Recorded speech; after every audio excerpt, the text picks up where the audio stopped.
اب میرے بھائیوں، میرا دوسرا مقدس جرم وہ یہ ہے کہ میں نے اپنی کوئی چندہ بک، کوئی مدرسہ، کوئی مسجد نہیں بنائی.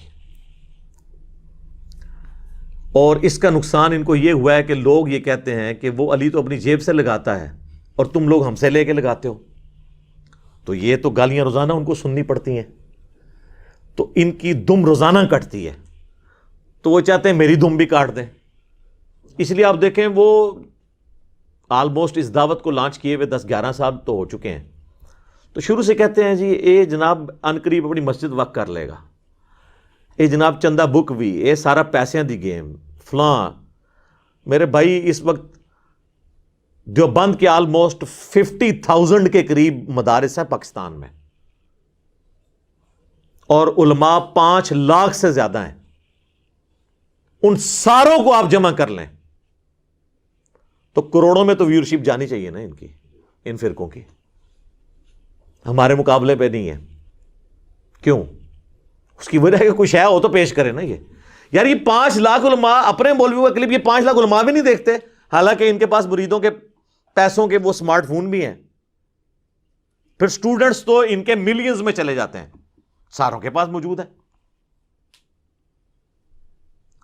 اور اللہ کے فضل سے ہمارے یوٹیوب چینلز کی جو ویورشپ ہے نا، ہمارے جو عام چھوٹے چینل ہیں نا، وہ لاکھوں میں ان کے سبسکرائبر اور ویورشپ گئی ہوئی ہے. جو ہمارا مین چینل ہے جس کے آلموسٹ 1.5 ملین سبسکرائبرز ہیں، اس کے اوپر اگر ہم ویڈیو ایڈ لگا دیں یوٹیوب کا، جو تمام علماء کرام، میں علماء کرائم نہیں کہتا، علماء کرام نے لگائے میں، تو محتاط اندازہ بھی لگائیں تو 2 سے 3 ملین پاکستانی روپیز اس کی پر منتھ کی انکم ہے.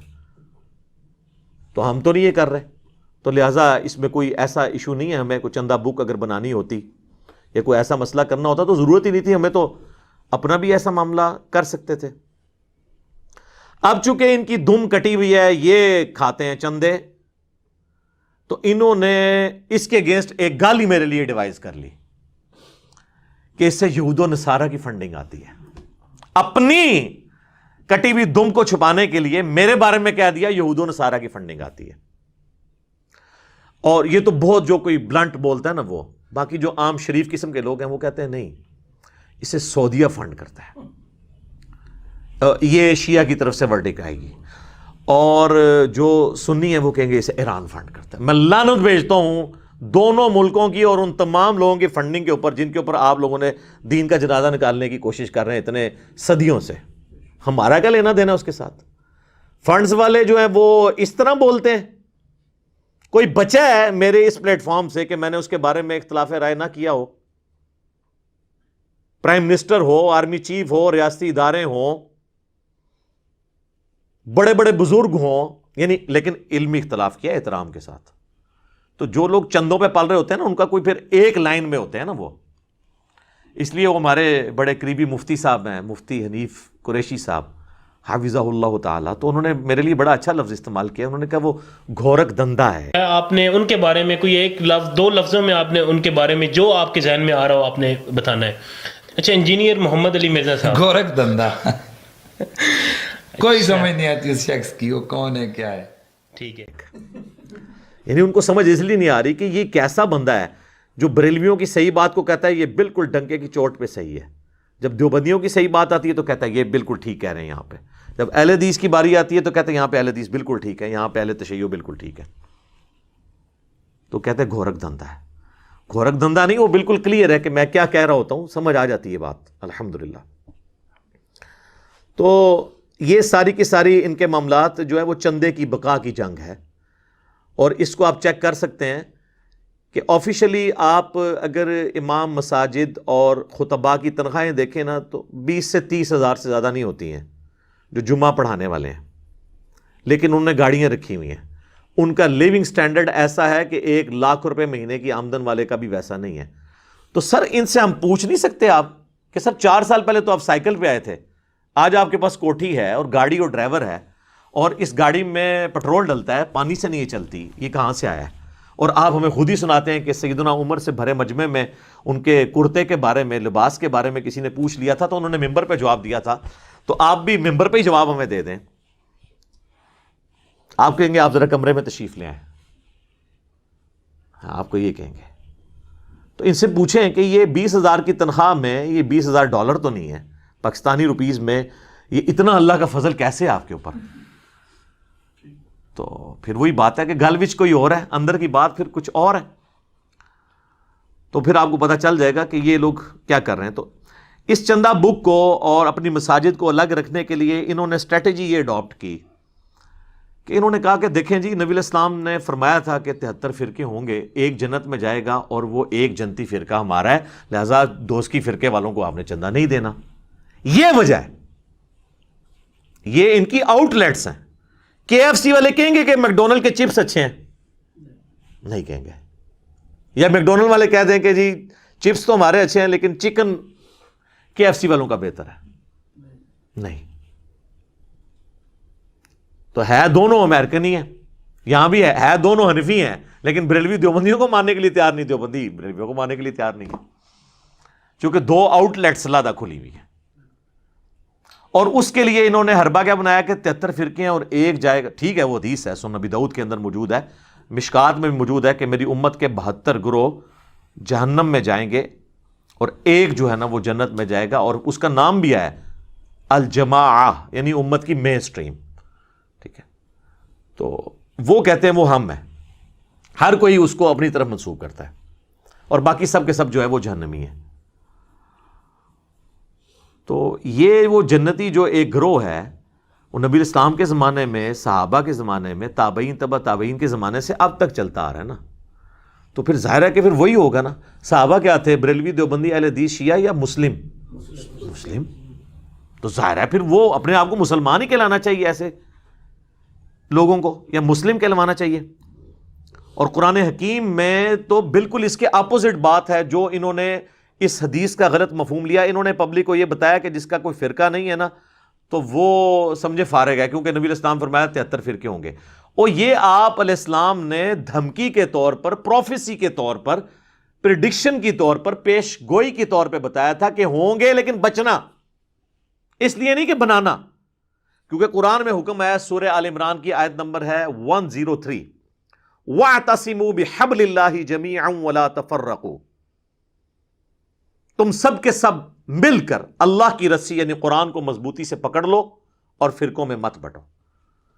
تو کس طرح ہو سکتا ہے کہ قرآن حکم دے کہ فرقے مت بناؤ اور نبی الاسلام کے فرقے بناؤ؟ وہ بتایا گیا. جس طرح کہ صحیح مسلم میں حدیث ہے کہ قرب قیامت میں عورتیں ایسا لباس پہنیں گی گویا کہ ننگی نظر آ رہی ہوں گی. اس کا یہ مطلب نہیں کہ ہم اپنی عورتوں کو ایسا چست یا باریک لباس پہنانا شروع کر دیں. یہ خبر ہے کہ بچنا اس سے. اس طرح فرقوں والے معاملے میں خبر ہے کہ تم نے اس سسٹم کا حصہ نہیں بننا. تو تم نے کیا کرنا ہے؟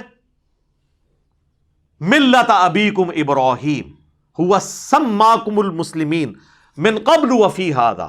پیروی کرو اپنے باپ ابراہیم کی ملت کی، جنہوں نے قرآن سے بہت پہلے تمہارا نام مسلم رکھ دیا تھا، اور اللہ نے بھی اس کتاب میں تمہارا نام مسلم رکھا ہے. تو سر اسی کو تو ہم عرض کرتے ہیں کہ نہ میں وابی نہ میں بابی، میں ہوں مسلم علمی کتابی. لیکن مجھے لگتا ہے آپ لوگوں کو تو اسی وقت سمجھ آئے گی جب سمجھ آنے کا فائدہ نہیں ہے. جو صحیح بخاری اور صحیح مسلم دونوں میں یہ حدیث موجود ہے کہ جب قرب قیامت میں آخری جنگ ہوگی نا دجال کے خلاف، یہودیوں کے خلاف مسلمانوں کی، جسے سیدنا عیسیٰ ابن مریم علیہ السلام اسے لیڈ کریں گے، تو اگر کوئی یہودی اس میدان جنگ میں کسی پتھر یا کسی درخت کے پیچھے بھی چھپا ہوگا نا تو وہ درخت اور پتھر بھی بول اٹھے گا، یا مسلم، اے مسلم، میرے پیچھے یہودی ہے، اسے پکڑ کر قتل کر دے. اور مسلم کے الفاظ ہیں، صرف ایک درخت ان کو پناہ دے گا، وہ غرقد کا درخت ہے، بہت بڑی جھاڑی ہوتی ہے، اس میں بندہ چھپ جائے تو نظر نہیں آتا، جس کی کاشت اسرائیل میں بہت تیزی سے وہ لوگ کر رہے ہیں. وہ ان کو پناہ دے گا. باقی تو ہر درخت، ہر پتھر سے آواز آئے گی، اے مسلم، میرے پیچھے یہودی ہے، اسے قتل کر دے. یعنی میدان جنگ میں، آج نہیں. تو اگر ان کو آواز آئی ہے تو کہیں گے ہم تو مسلم ہے ہی نہیں ہے، یہ تو علی بھائی کی کوئی ویڈیو چل پڑی ہے. ہمیں تو جب تک حنفی بریلوی کہہ کے نہ پکارا جائے، حنفی دیوبندی کہہ کے نہ پکارا جائے، ہمیں جب تک جو ہے وہ اہل تشیع کہہ کے نہ پکارا جائے، جب تک ہمیں وہابی اہل حدیث کہہ کے نہ پکارا جائے، ہم نے تو آواز ہی نہیں سننی. تو سر اس آواز سے پہلے پہلے ہماری آواز سن لیں تاکہ وہ آواز آپ کو سمجھ آ جائے. ہاں مجھے بتائیں اللہ تعالیٰ امام مہدی کو اس دور میں بھیج سکتا ہے کہ جب بریلویوں میں آئے تو دیوبندی کہیں کہ یہ مشرک ہے، اور دیوبندیوں میں آئے اور بریلوی کہہ دیں کہ مہدی جو ہے یہ گستاخ رسول ہے، اور اہل حدیث میں آ جائے خدا نخواستہ تو یہ دونوں کہیں یہ انگریزوں کا ایجنٹ ہے؟ نہیں. یہ اسی صورت میں مہدی آئیں گے جب یہ سارے فتنے ختم ہو چکے ہوں گے. اور سر آپ کو اللہ نے اپنی زندگی میں دکھا دیا ہے کس تیزی سے یہ ختم ہو رہے ہیں. اور مجھے وہ حدیث بار بار یاد آتی ہے مسند احمد کی جو مشکات میں موجود ہے کہ اللہ کے نبی علیہ السلام نے فرمایا کہ قیامت اس وقت تک نہیں آئے گی جب تک کہ دنیا کے ہر گھر میں میرا پیغام نہ پہنچ جائے، اور چاہتے ہوئے یا نہ چاہتے ہوئے لوگ اس دعوت کو قبول کر لیں گے. گھر تک پہنچنا یہ سوشل میڈیا کی برکت ہے، ورنہ اس زمانے میں تو ایسا نہیں ہوا. اور اس کو سپورٹیو وہ آیت بھی ہے جو قرآن حکیم میں کئی مرتبہ رپیٹ ہوئی ہے، هو الذی ارسل رسولہ بالہدی ودین الحق لیظہرہ علی الدین کلہ ولو کرہ المشرکون. وہی اللہ ہے جس نے اپنے پیغمبر کو الہدا یعنی قرآن کے ساتھ اور دین حق اسلام کے ساتھ مبعوث کیا تاکہ اس دین کو باقی تمام جھوٹے ادیان کے اوپر غالب کر دے، خواہ مشرک اس کا برا مان جائے. یہ دین سپرسیڈ کرے گا. اور ایک اور حدیث ہے سنن نبی داؤد کے اندر، مشکات میں بھی موجود ہے، اللہ کے محبوب صلی اللہ علیہ وآلہ وسلم نے فرمایا قیامت اس وقت تک قائم نہیں ہوگی جب تک کہ میری بیٹی فاطمہ کی اولاد میں سے ہی میرے نام پر ایک شخص نہ پیدا ہو جائے، محمد بن عبداللہ المہدی، جو پوری دنیا کو انصاف سے بھر دے گا. تو امام مہدی کو ویلکم وہی مسلمان کریں گے جو اپنے آپ کو مسلم کہتے ہوں گے. اور یہ پلیٹ فارم اللہ کے فضل سے پوری دنیا میں اس وقت لیڈنگ پلیٹ فارم اسی امام مہدی کی تیاریاں اور سیدنا عیسیٰ ابن مریم کی آواز پہ جو لوگ لبیک کہیں گے انہی کے لیے تیاریاں ہو رہی ہیں الحمدللہ انشاءاللہ تعالی.